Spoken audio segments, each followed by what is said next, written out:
Prime Minister Narendra Modi pays floral tribute to Mahatma Gandhi on his 152nd birth anniversary at Rajghat in Delhi. On this occasion, an all-religion prayer has been organized at Gandhi Samadhi at Rajghat.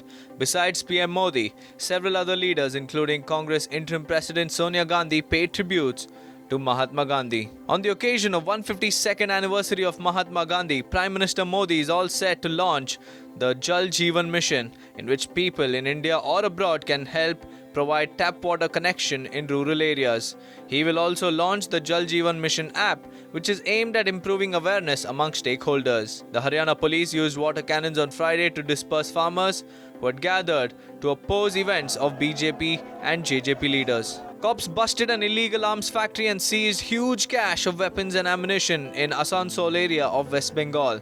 The cops recovered 7 pistols of 7.2 mm, 20 unfinished pistols, 14 finished magazines and 5 unfinished magazines have also been recovered. The Supreme Court on Friday stepped up the heat on bureaucrats and police officers who willingly became tools in the hands of regimes to carry out illegal orders from their political masters, saying that it is mulling setting up a standing committee in each state headed by the High Court Chief Justice to scrutinize citizens' complaints against the bureaucrats and police officers.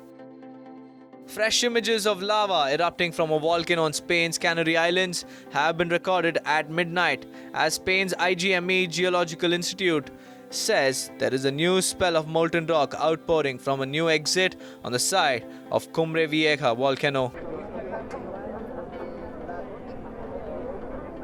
Guinea gets a new interim president following September coup.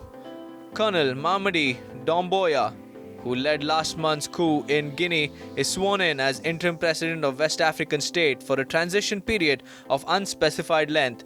The September 5th coup, the latest bout of turbulence in one of Africa's most volatile countries, saw the overthrow of 83-year-old President Condé. Thousands of young activists and students marched in a Fridays for Future demonstration in Milan, organized ahead of COP26 climate summit.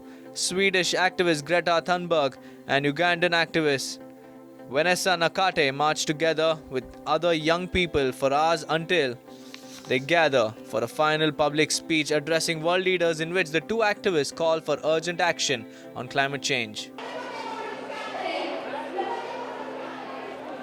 KL Rahul led the 166-run chase from the front with a solid 67 as Punjab Kings defeated Kolkata Knight Riders by 5 wickets in Dubai. With the victory, Punjab Kings also kept their playoffs hopes alive. Punjab Kings were chasing a target of 165, which was chased down with 3 balls to spare in the last over.